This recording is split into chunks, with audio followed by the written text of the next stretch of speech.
नमस्कार। उत्तर प्रदेश में छठे चरण का चुनाव भी संपन्न हो गया 57 सीटों पर 9 जिलों में, जिसमें सबसे बड़ा जिला था गोरखपुर। गोरखपुर शहर सीट पर पहली बार योगी आदित्यनाथ विधानसभा चुनाव लड़ रहे हैं। जो कोई भी जीतेगा गोरखपुर को 20 साल के बाद नया विधायक मिलेगा। तो आज छठे चरण के चुनाव का मतदान का माहौल क्या था, ये मैं आपको दिखाऊंगा। शुरुआत गोरखपुर शहर से करता हूं। मैं एंड्रूज कॉलेज में हूं जो गोलघर में है, और देखिए कितने रंग बिरंगी कपड़े पहने कलरफुल लोग गोरखपुर के यहाँ पर वोट देने के बाद आए। सबसे पहले आपसे शुरुआत करते, ये कलर ही बता रहा है।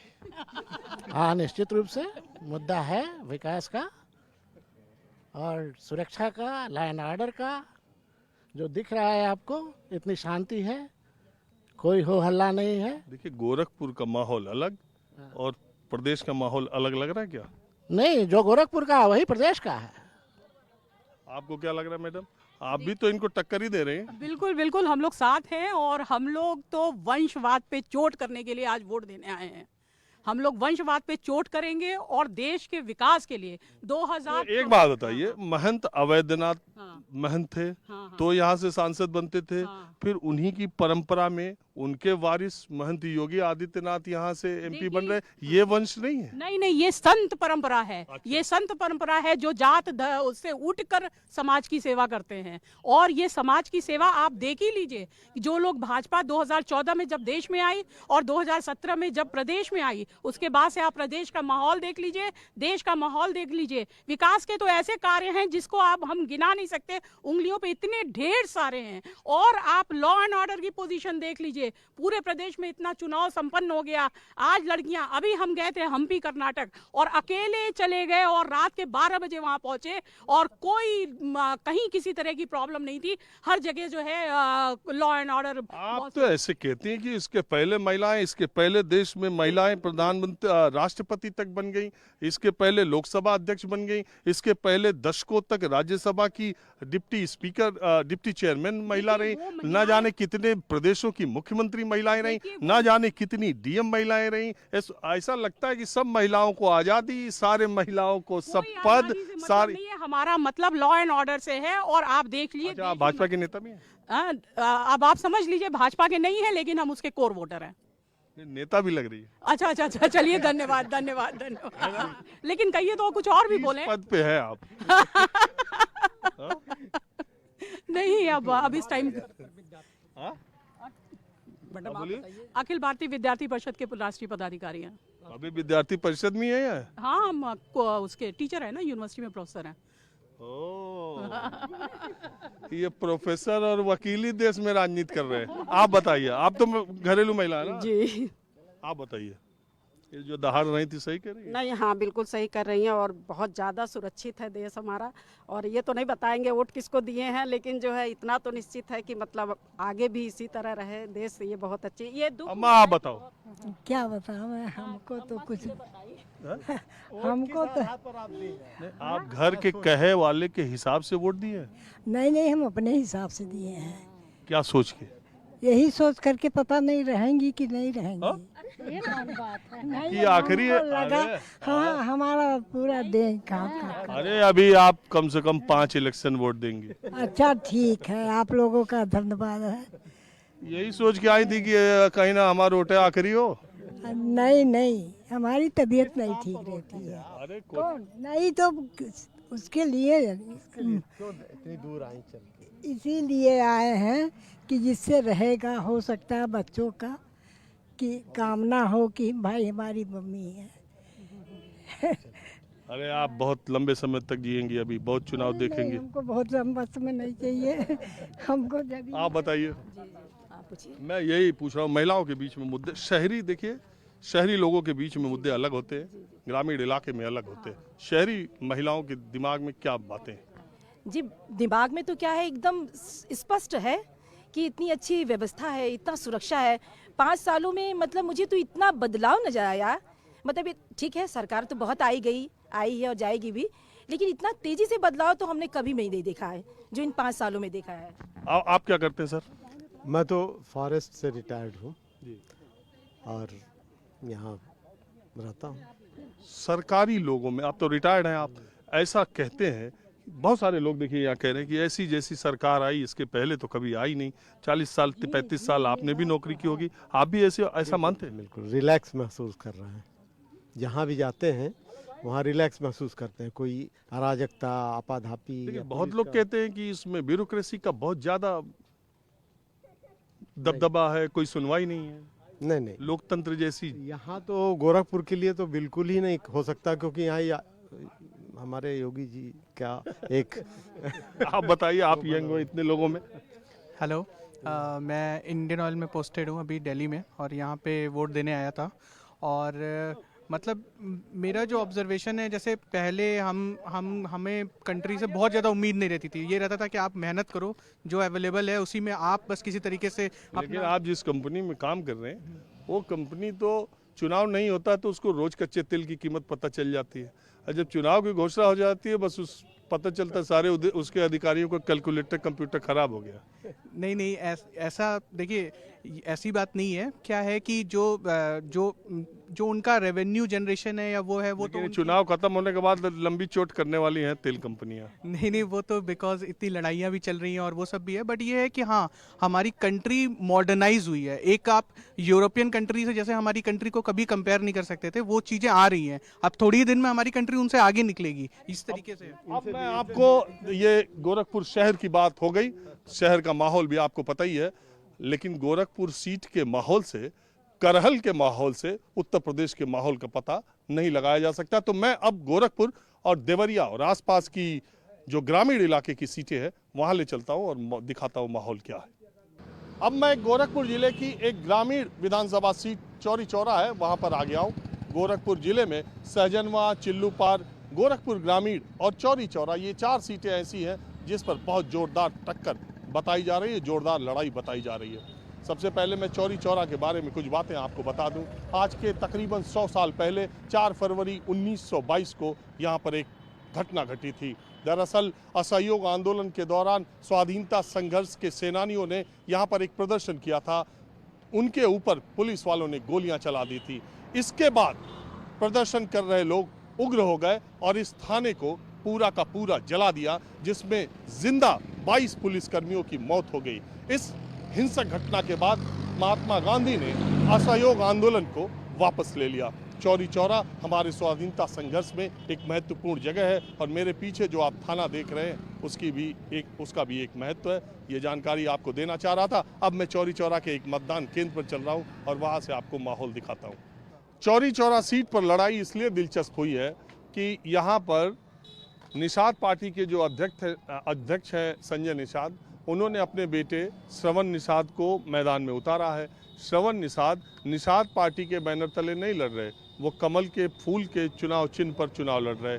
अजय सिंह टप्पू यहाँ के एक स्थानीय भारतीय जनता पार्टी के नेता हैं जो टिकट न मिलने के विरोध में निर्दल उतर गए। उनका चुनाव चिन्ह टेम्पो है। और इसके अलावा समाजवादी पार्टी से ब्रिजेश लाल पासी यहाँ से उम्मीदवार हैं, और कांग्रेस पार्टी ने और बहुजन समाज पार्टी ने जितेंद्र और वीरेंद्र पांडे को उतार दिया है। तो इसलिए लड़ाई दिलचस्प चौरी चौरा की हुई है। क्या 20 किसका मामला लग रहा है? 20 तो यहाँ साइकिल ही चल रहा है, समाजवादी पार्टी। कैसे, किस गणित से? लोगों का है बेरोजगारी को लेकर के। योगी जी का जिला भी तो है। हाँ है, लेकिन लोग को यहाँ कुछ परेशान है, इस वजह से लग रहा है हमको कि साइकिल की हवा अच्छी चल रही है। आप बताइए। साइकिल चल रही सर, बहुत ज़बरदस्त साइकिल चल रही है। और जो है बहुत जबरदस्त। हाँ, समझ लीजिए कि जो है चौरी चौरा सीट 326 विधानसभा से जो है बीसी लाल एकदम जो है विजय की तरफ जा रहे हैं सर। आप सपा के नेता भी? ना सर, मैं सपा का नहीं। इतना तेज बोलने का मतलब यही होता है। नेता नहीं सर मैं। ये सही है, बाकी टेम्पो मारा सबको पंचर कर दिया है। टेम्पो सबको पंचर कर दिया है। टप्पू वाला? हाँ, टप्पू वाला। वो 5 साल से आदमी ईमानदार चला है पब्लिक में। वो 5 साल गरीबों के बीच में चले हैं। बाढ़ लगी, बाढ़ पड़ा था, बाढ़ में बड़ा योगदान किया गरीबों को। और यही तो मैं कह रहा हूँ, वो तो भारतीय जनता पार्टी में थे, टिकट नहीं मिलने की वजह से वो निर्दल लड़े कि हमने समाज के लोगों को सम्मान दिया है, लोगों के साथ चले हैं। निर्दल लड़ी के लड़ाई भी फंसा दिए। नहीं फंसाए हैं, ये साहब आपकी सोच गलत है। उस आदमी ने त्याग किया है, इस पब्लिक में। अरे मैं यहाँ का रहने वाला नहीं हूँ, लेकिन मैं मोटे तौर पर आप उनसे सर मिलिए तो पता चले कैसे लोग हैं वो अच्छे आदमी हैं बुरे हैं। अच्छे आदमी है। आप एक बार मिलिए। अरे मैं आदमी की बात नहीं कर रहा हूँ, मैं ये कह रहा हूँ कि वो भाजपा के नेता हैं और वो बागी होकर चुनाव लड़ गए हैं, तो वो वोट तो भारतीय जनता पार्टी का ही नुकसान करेंगे। बिल्कुल, वो तो कटेगा ही। वरीयता दी जा रही है, स्थानीय नेता को वरीयता दी जा रही है यहाँ पे। उनका सहयोग किया जा रहा है। आपके हिसाब से निकल के रहा नहीं, टक्कर है। अब देखिए जनता का सैलाब जिसकी तरफ निकल जाएगा। योगी बाबा कमल का फूल सब खत्म हो गए, रात में ही पलट गए, सब रात में सेटिंग हो गई, सब खत्म हो गया, बाबा निकल रहे हैं। आप बताओ भैया। हमको नहीं पता है न्यूज़। हाँ, योगी जी निकल रहे हैं। हाँ जी, आप बताओ। भाजपा सर, योगी जी। योगी जी की यहाँ का कैंडिडेट का भी नाम लोगे? सर्वनी सर, वो जीत रहे हैं, वो जीत रहे हैं। एक बात बताइए, ये संजय निषाद के बेटे हैं, इनकी पार्टी एक मिनट शांत रहिएगा। संजय निषाद के बेटे हैं, उनकी अपनी पार्टी है निषाद पार्टी, फिर वो अपने पार्टी के बैनर तले न लड़के कमल के फूल से लड़े, इसका भी कुछ गणित है? वो लोग तो वही जानेंगे, हम लोग को बस यही जानना है कि बस कमल का फूल। एक ही लड़की है यहाँ पे, आप बताओ। पूछिए। सब लोग हैं, आप बताओ पूछिए तो। क्या मुद्दा है नंबर 1 का? पहले तो विकास का मुद्दा है, उसके बाद लड़कियों का सुरक्षा है, बाकी यही सब मुद्दा है। रोड भी अच्छा हो गया है। तो आप पहले से ज्यादा अपने को सुरक्षित महसूस? बिल्कुल सुरक्षित है। हम कहीं से आ जाते, मुंबई से हम अकेले आ गए हैं। तो मुंबई का भी अच्छा योगदान कहोगे कि यूपी का ही कहो? यूपी का ही है ना, जाहिर से उतना दूर से यहाँ आए हैं तो अच्छी ही बात है ना। आप मुंबई रहती हैं? नहीं, मुंबई रहते नहीं, गए थे, अभी हाल ही में आए हैं। Vote for BJP. अच्छा, और आप बताओ भैया, क्या लहर चल रही? लहर जो है टेम्पू का चल रहा है। बीजेपी नहीं उनको दी, बीजेपी नहीं उनको दी तो निर्दल लड़े, और उनसे अच्छा कोई व्यक्ति नहीं है। आप बताओ भाई। टेम्पो चल रहा है। चौरी चौरा बाजार में मैंने आपको बात बताई। देखिए, जो छठे और 7वें चरण का चुनाव है, उसमें एक खासियत और है कि तमाम सीटों पर कुछ हैवी वेट कैंडिडेट्स हैं जिनका अपना एक जनाधार है और वो मजबूती से चुनाव लड़ते हैं। अब वो कितना वोट पाते हैं, कितना नुकसान करते हैं, ये भी नतीजों को बहुत प्रभावित करेगा। कम से कम इस बेल्ट में, पूर्वांचल बेल्ट में बहुत सीटों पर ऐसे उम्मीदवार हैं और जिन पार्टियों में वो थे, कई बार किसी ने किधर पाला पलट दिया, कभी कोई दूसरी तरफ चला गया, कोई निर्दल लड़ रहा है। बहरहाल अब मैं आपको देवरिया जिले में ले चलता हूँ। अब मैं देवरिया की सलेमपुर सीट पर आ गया हूँ माहौल जानने के लिए। देवरिया जिले में कुल 7 विधानसभा सीटें हैं। 2017 में भारतीय जनता पार्टी ने 6 सीटें जीती थी। देवरिया ब्राह्मण बाहुल्य क्षेत्र है, कुशवाहा लोगों का भी अच्छा खासा दबदबा है और ज़्यादातर विधायक नेता यहाँ इन्हीं दोनों से निकलते हैं। हालांकि मैं आपको ये भी बता दूं कि योगी सरकार के कृषि मंत्री सूर्य प्रताप शाही पत्थरदेवा सीट से लड़ते हैं और इस बार ग्रामीण इलाके की सीटों में देवरिया में भी लड़ाई बहुत आमने सामने की है। तो सलेमपुर में कुछ मतदाता हर उम्र के एक बापू इंटर कॉलेज सलेमपुर बाजार में है, वहाँ से वोट दे करके निकले। मुझे क्या माहौल यहाँ का चल रहा है? तो यहाँ साइकिल और कमल का यहाँ तो सुभाषपा और सपा गठबंधन में सुभाषपा को गई है ये सीट। जी मनबोध प्रसाद उम्मीदवार। जी तो किसकी लड़ाई 20 है? दोनों लोग लड़ रहे हैं। अब जो थी हम लोग तो दोनों लोगों को जानते हैं, दोनों लोगों का भी वोट है। और ये बसपा कांग्रेस? बसपा कांग्रेस का वोट कम, बहुत कम है। लड़ाई में नहीं? लड़ाई में नहीं, तो सीधी लड़ाई दोनों में। बसपा कांग्रेस का लड़ाई बहुत कम है, यहाँ बीजेपी का और सपा का ही लड़ाई है। अच्छा, ये देवरिया की हर सीट पर ऐसा ही है क्या? आप देवरिया की हर सीट पर नहीं बता सकते, हम अपने लगभग यही होगा लगभग। तो अभी तक के हिसाब से आप लोग गांव देहात में क्या चर्चा कर रहे हैं, सरकार किसकी बनती दिख रही है? सरकार बनती जित हम तो मतलब कि कमल के फूल के ही जानते हैं। अच्छा, और आपके हिसाब से? कमल के फूल। तू बताओ। हो कमल के फूल। हाँ, कमल का फूल। वही को बनत लगा था? वही तो बनत लगा। आप बताइए। कमल पे जी। कमल पे योगी मोदी दोनों हम लोग के साथ हैं। अच्छा। तो हम लोग दोनों उन्हीं को वोट देंगे। तो किस वजह से? किस वजह से नहीं, हम लोग को अच्छा काम करते हैं, देवरिया गोरखपुर जिला में अच्छा काम करते हैं, इसकी वजह से। खाली यही यूपी है देवरिया जिला? नहीं, सब जगह है। लेकिन तो हम लोग की तरफ ज़्यादा काम करते हैं। हाँ, अच्छा काम करते हैं योगी जी। योगी जी। आप बताओ भैया। हाँ सर, हमने तो साइकिल को दिया है वोट। तो है लड़ाई में? लड़ाई में क्यों नहीं है? क्या देख रहे हैं ये सब लोग क्या? वो साइकिल में दिए, वो भी दिए हैं। नहीं तो कह रहे कमल का फूल। नहीं ऐसा नहीं है, वो तो साइकिल भी कहे हैं, हम तो सुने हैं। अरे यार हम मुंह में थोड़ी उनके डालते किसी के। भाई अब क्या करेंगे भाई, इसी के कैंडिडेट तो मान लीजिए कि अब तो ये नहीं आई हैं। इससे पहले काली प्रसाद जी थे, उन्होंने कोई विकास नहीं किया। टिकट तो कट गया ना सिटिंग विधायक का। उसी उनका कटना ही था, जब भी काम नहीं करे, जनता की आवाज़ थी तो बदलना। विजय लक्ष्मी गौतम विजय लक्ष्मी जी आई हैं, उनका व्यवहार तो बहुत अच्छा है, मैं मानता हूँ, इसी बात है। लेकिन यहाँ पर जो सांसद जी हैं, इन्होंने कोई काम नहीं किया। 35 साल से जो है रविंद्र कुशवाहा जी के पिताजी और इनका सरकार है, और इन्होंने कोई विकास का कार्य नहीं किया। इन्होंने अनुआ पार ढाला नहीं बनवाया आज तक। इन्होंने क्रॉसिंग के ऊपर जो आवाज़ हुई थी वो नहीं बनवाया। इन्होंने क्या काम किया है? हमें विकास चाहिए, सलेमपुर की जनता को विकास चाहिए। आप बताओ केकर 20 है मामला। भाई हम तो बीजेपी को वोट दिए हैं, जो कमल को दिए हैं। अब कोई धीरे धीरे बोल रहे हैं। नहीं नहीं, बीजेपी को दिए हैं वो। अच्छा एक बात बताइए, लड़ाई एक तरफा है कि बहुत जोरदार है? नहीं, जोरदार पे है, कट्टर की लड़ाई है यहाँ पे। कहना मुश्किल है जीतेगा कौन। हाँ, इसका गारंटी नहीं, कोई नहीं कहेगा, कोई गारंटी नहीं है। मान लीजिए कि मनबोध और विजय लक्ष्मी गौतम में जो है लड़ाई चल रही है, लेकिन अच्छा कुछ जातिवाद चल रहा है। अब देखिए 20 तो ऐसा कमल ही होगा, जो है 20 कमल है। हाँ, इसमें कोई संदेह नहीं है। हाँ, मैं जैसे जब ये हटे हैं तब मैं बोला हूँ। अच्छा साइकिल वाले थे क्या? हाँ, तभी तो। आपके जानने वाले? नहीं, जानने वाले नहीं है, लेकिन फिर भी मतलब तकलीफ होगा। अरे ऐसा क्या, वो अलग बोल रहा है, वो बोल रहे थे साइकिल, तो आपको तकलीफ हो रहा था? नहीं नहीं, अपना अपना विचार है। हाँ तो और क्या, हम तो ऐसे ही राह चलते लोगों से बात करते। यहाँ कोई संदेह नहीं है, जो विजय लक्ष्मी गौतम निकलेंगे। जो अब मैं देवरिया जिले की भाट पार रानी सीट पर आया हूँ। इस सीट का एक दिलचस्प इतिहास है। हरिवंश सहाय और कामेश्वर उपाध्याय दो बड़े नेता इस विधानसभा क्षेत्र में रहे हैं। आज़ादी के बाद 18 बार विधानसभा चुनाव जो हुए हैं उसमें 11 बार इन्हीं दोनों परिवारों का कब्जा रहा है। 4 बार सहाय जी के परिवार का और 11 बार कामेश्वर उपाध्याय के परिवार का। आशुतोष उपाध्याय इस बार समाजवादी पार्टी से उम्मीदवार हैं, जो कामेश्वर उपाध्याय के परिवार के ही हैं। दूसरी तरफ कुंवर कुशवाहा, क्या नाम है उनका? सभा कुंवर कुशवाहा भारतीय जनता पार्टी के उम्मीदवार हैं। पिछले चुनाव में इस सीट से 3 कुशवाहा उम्मीदवार थे और उसके बावजूद आशुतोष उपाध्याय चुनाव जीते। और दूसरी बात यह है, जो इम्पोर्टेंट बात यह है कि आज तक इस सीट पर भारतीय जनता पार्टी का खाता ही नहीं खुला है। 40 वर्षों से भारतीय जनता पार्टी जब से गठन हुआ है इस सीट को जीत नहीं सकी है।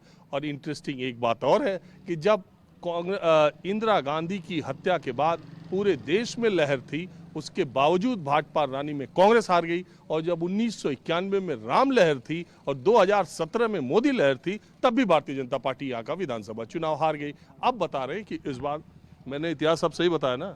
जी जी जी, सही है, सही है। तो ये सब सही है, तो इस बार कुछ भाजपा को उम्मीद? भाजपा यहाँ से तो नहीं जीत सकती है। जीत ही नहीं सकती जी, भाजपा से। कामेश्वर उपाध्याय ने इतना काम कर दिया है क्षेत्र में लोगों को। कामेश्वर उपाध्याय ने इतना काम। कामेश्वर उपाध्याय तो थे मंत्री थे, बहुत काम किए हैं लोगों का, हर व्यक्तिगत सहयोग किए हर आदमी का। उनका वो निर्दल भी जीते हैं, जिस दल में गए उस दल से चुनाव जीते हैं। आज उनका लड़का तीसरी बार चुनाव जीतने जा रहा है सपा से। वो व्यक्तिगत रूप से सारे लोगों का काम करते हैं। मैं एक चीज़ और ये जानना चाह रहा हूँ कि पिछली बार जब विधानसभा का चुनाव 2017 में हुआ तो कुशवाहा 3 कैंडिडेट्स थे, इस बार तो एक ही है। नहीं है, आज भी 3 है। अजय कुशवाहा नहीं है, 2 हैं।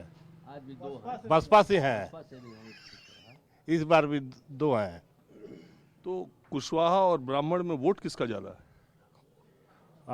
ब्राह्मण और कुशवाहा में कुशवाहा का ज़्यादा है, लेकिन उसके बाद भी हम लोग मजबूत हैं। हम लोग मतलब ब्राह्मण? हाँ। तो पूरे कई जगह मैं जाता हूँ, हर जगह के ब्राह्मण तो भारतीय जनता पार्टी की बात करते हैं। यहाँ के ब्राह्मण उल्टी गंगा कहाँ बहाते हैं?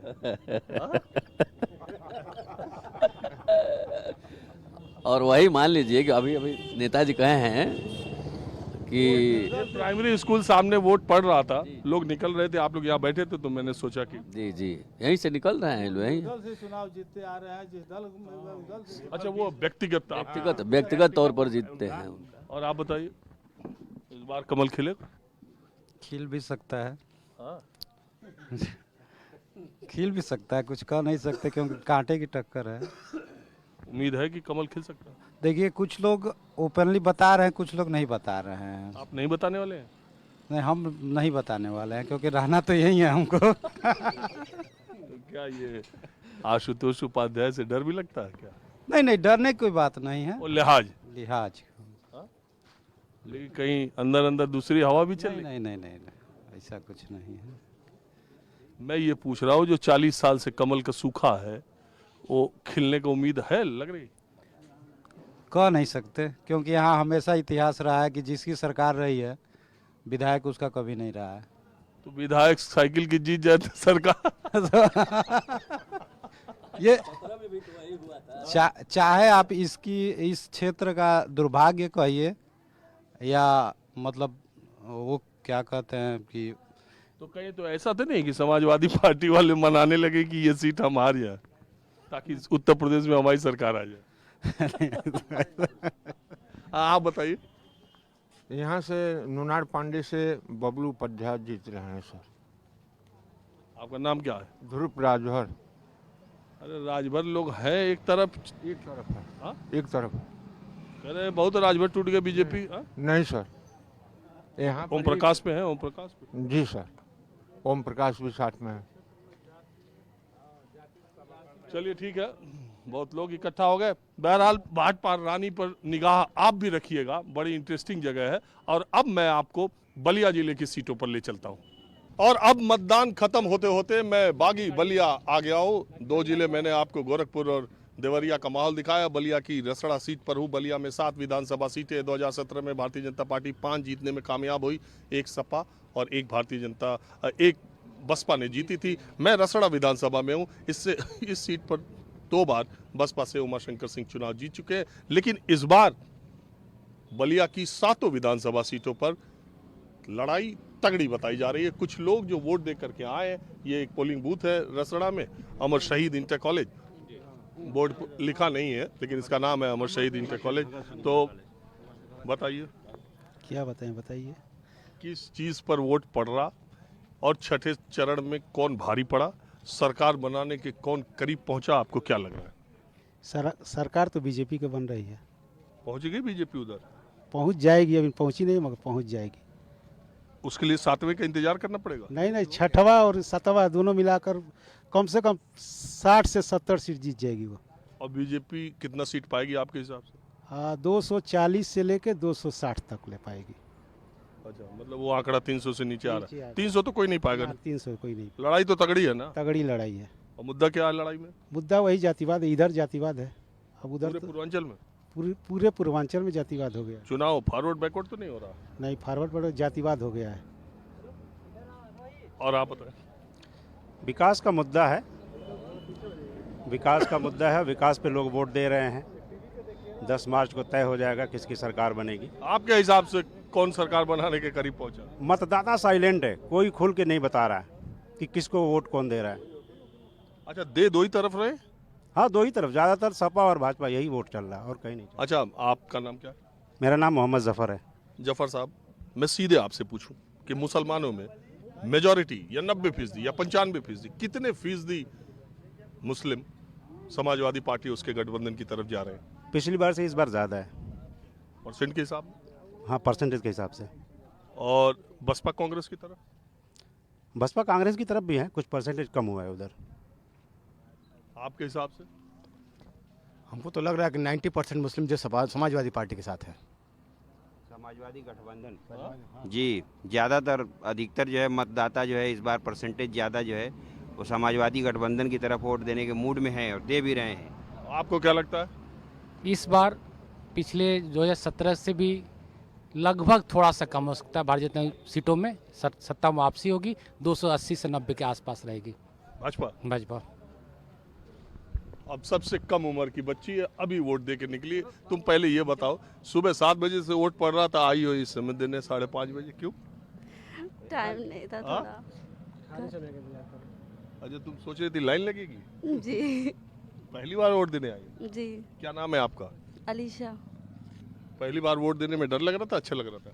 नहीं मज़ा आ रहा था। विधायक जी को वोट देना है, विधायक जी को वोट देंगे, जाहिर सी बात है अच्छा लगेगा। यहाँ वाले विधायक जी को?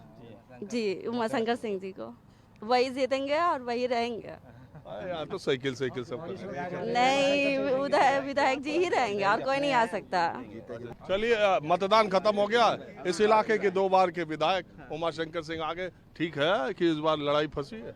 अभी तो बाकी लोग जनता बताएंगे। लेकिन विधायक जी एक बात बताइए, मैं मिला आपसे पहली बार, लेकिन सुना आपके बारे में बहुत है, बड़ा पैसा खर्च करते हैं आप, बहुत शादियां कराते हैं, बहुत लोगों को अजमेर शरीफ, वैष्णो देवी, लोग कहते हैं सालों पूरे साल पैसे खर्च करते हैं। जो डिवाइडर पौधे भी देख रहे हैं ना, इसमें रोज पानी भी मैं ही डलवाता हूँ। सही बात है। इसका माली भी मैं ही रखा हूँ, कुड़ाई बुनाई मैं ही कराता हूँ। तो राजनीति में इतना पैसा है? राजनीति से नहीं, मैं अपने बिजनेस से कमाता हूँ। बाकी जगह से जिसको आप पसंद करते होंगे वो लोग राजनीति में आके कमीशन खोरी और दलाली करते हैं, और मैं अपने जो आप अपने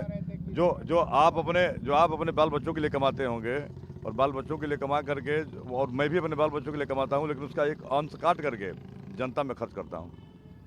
नहीं, आप इस जिले के सबसे रईस उम्मीदवार भी है? नहीं, हाँ, ये तो पता कर लेंगे आप। पता नहीं, आप पहली बार मिले हैं।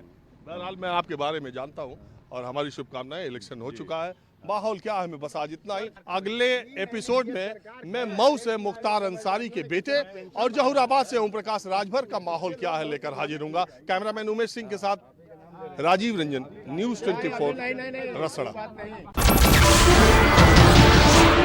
नमस्कार, मैं हूं मानक गुप्ता। अगर आपको हमारा ये वीडियो पसंद आया हो तो इसे लाइक और शेयर जरूर करें, और हाँ, हमें सब्सक्राइब और फॉलो करना ना भूलें ताकि आप देश और दुनिया की कोई खबर मिस ना करें। तो जुड़े रहिए हमारे साथ और देखते रहिए न्यूज़ 24।